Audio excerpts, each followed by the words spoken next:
සුබ දවසක් පුංචි දුවලා පුතාලා හැමෝටම. ඉතින් අද දවසේ අපි කතා කරන්න යන්නේ ස්කැන්ඩිනේවියන් ප්ලේයර්ස් ගොඩක් වෙලාට පාවිච්චි කරන මේ විශේෂ ගැම්බිට් එකක්. මේකට අපි කියනවා අයිස්ලෑන්ඩික් ගැම්බිට් කියලා. මේ අයිස්ලෑන්ඩික් ගැම්බිට් එකේ තියෙන ලස්සන අයිඩියා එකක් ගැන තමයි අපි අද කතා කරන්න යන්නේ. හරි. අපි යමු වීඩියෝ එකට. white ෆස්ට් මූව් එක වෙන්නේ e4. e4 වලට black විදිහට අපි රිප්ලයි කරනවා d5 වලින් ස්කැන්ඩිනේවියන් අයිඩියා එක. ඉතින් ඔපොනන්ට් e pawn ගෙන් d5 කපුවම අපි දන්නවා වෙන්දට අපි කරන්නේ queen ගෙන් d5 කපලා දාන එක.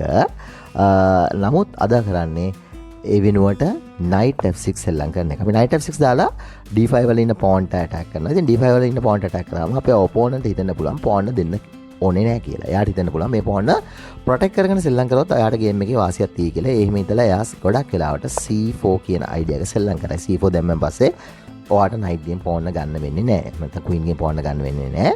ඉතින් මේ හින්දා අපි සෙල්ලම් කරනවා අපේ ගැම්බිට් එකේ key idea එක. ඔයගොල්ලෝ දන්නවා ගැම්බිට් එක සෙල්ලම් කරනවා නම් ඔයාගේ activation piece play එක හොඳ වෙන්න ඕනේ. ඒක තමයි ඔයාගේ main target එක. ඒ හින්දා අපි සෙල්ලම් කරනවා e6. අපි e6 දාලා එයාගේ position එක break කරන්න try කරනවා. ඉතින් e6 දැම්මම එයා කල්පනා කරයි pawn regain කරන්න අවස්ථාවක් දෙන්න ඕනේ නැති හින්දා එයා අනිවාර්යයෙන්ම d pawn ගෙන් e6 කපලා දායි.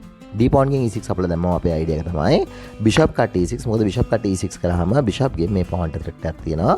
හැබැයි ඒක defended piece එකක් විදිහට තියෙන්නේ. anyway ඔයගලන්ට පේන්න ඕන white සාපේක්ෂව black ගේ piece play එක හොඳයි, යාගේ activation එක හොඳයි කියලා මේ වෙනකොට.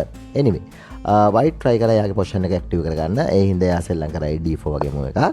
d4 වලට අපි කරන්නේ bishop b4 check කරනවා.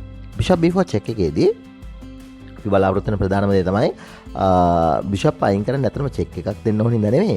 බිෂප් අයින් කරන්නේ ටෙම්පෝ එකක්. එයාට ටෙම්පෝ එකක් දෙන එක. ටෙම්පෝ එක කියන්නේ එයාගේ මූව් එකක් වේස් කරන ගමන් අපිට කාස්ටිං රයිට් එක හදාගන්න තමයි අපි ගොඩක් අර මේ මූව් එක කරන්නේ.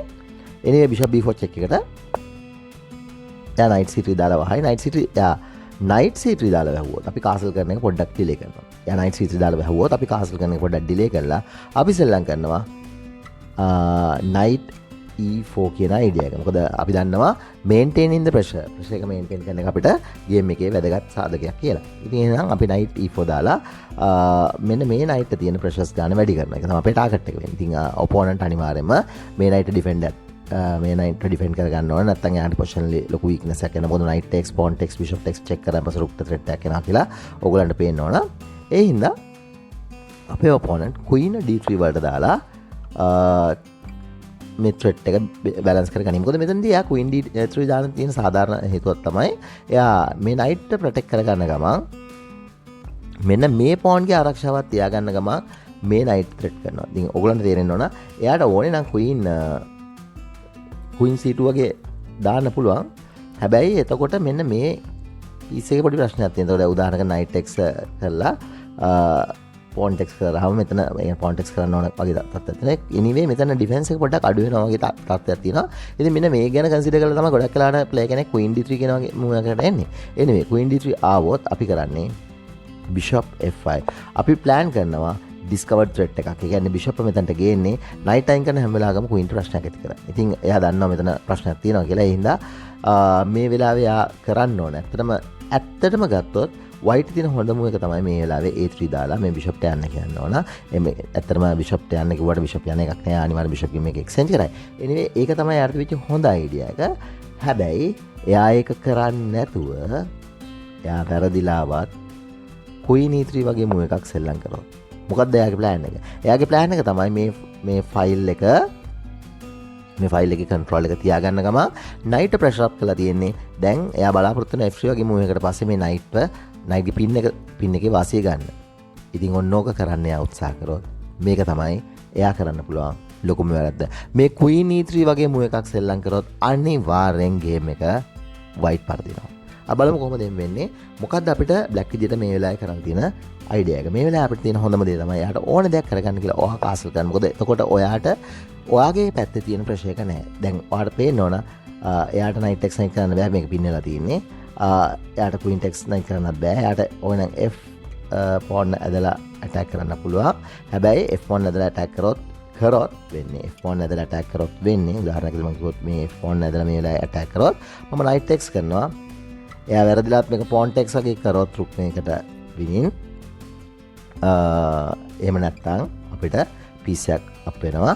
ඒක තමයි අපේ plan එක තියෙන්නේ. anyway ඒ හින්දා එයා දන්නවා මේ ෆයිල් එකේ දැන් ප්‍රශ්නයක් යාට එන්න හදන්නේ. ඒ හින්දා එයා ෆයිල් එක ක්ලෝස් කරන්න try කරා bishop e2 දාලා. bishop e2 දාලා ෆයිල් එක ක්ලෝස් කරා කියලා එයාගේ ප්‍රශ්න විසඳෙන්නේ නැහැ. මොකද අපි අපේ attack එක maintain කරනවා. අපි rook e8 වලට ගන්නවා. rook e8 වලට ගත්තාම මේ ෆයිල් එක සම්පූර්ණයි. අපි දැන් යාට ප්‍රශ්නයක් තියෙනවා. මොකද ඉස්සෙල්ලා තිබිච්ච ප්‍රශ්න නෑ වගේ යාට දැනුණට තාමත් queen සහ king ඒ ෆයිල් එකේ ඉඳන් අපිට තාමත් මේ ප්‍රශ්න එක maintain කරන්න පුළුවන්කම තියෙනවා. anyway rook e8 ආවහම එයා සෙල්ලම් කරයි queen f3 හිමීට එයාගේ queen මේ එයාගේ එක ප්‍රශ්නයක් එයාගේ මේ ෆයිල් එක ඇතුළේ තියෙන තිබිච්ච එක ප්‍රශ්නයක් එයා ෆයිල් එකෙන් ඉවත් කරගන්නේ queen f3. නමුත් ඒක දැම්මයි කියලා එයාගේ පොසිෂන් එක හොඳ වෙන්නේ නැහැ.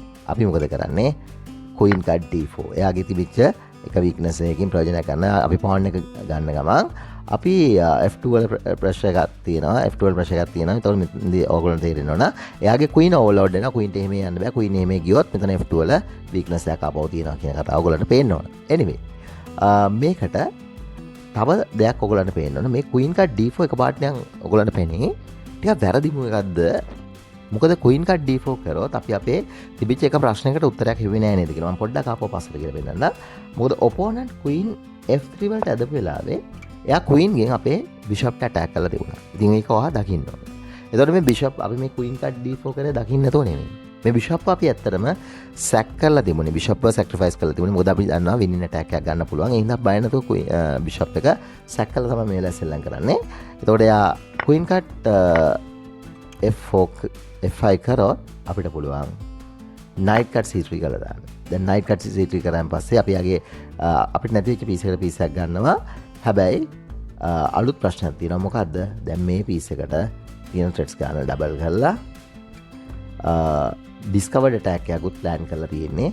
ඉතින් මෙන්න මේක තමයි යාට තියෙන ප්‍රශ්නේ. ඉතින් මේකෙදි යාට සිද්ධ වෙන අකමැත්තෙන් උනත් b card c3 කරන්න. b card c3 කරාම අපි කරන්නේ අපිට මේක bishop කින් කපන්නත් පුළුවන්. හැබැයි අපි queen card c3 කරලා check කරනවා. queen card c3 කරලා check කරාම පස්සේ ඔයගොල්ලන්ට පේනවා නා check එකත් එක rook attack. අනිවාර්යෙන් එයාට බෑ මොනම හේතුවකටවත් king මේ පැත්තට යන්න. මොකද ඒ පැත්තට ගිය queen මෙතන දැම්ම පස්සේ mate වෙනවා. ඉතින් ඒ හින්දා අනිවාර්යෙන්ම king d1 පැත්තට එන්න ඕන. වෙන pieces වලින් මහනවා කියන option එකක් නැහැ. ඒ හින්දා king d1 පැත්තට එන එක අනිවාර්යයි.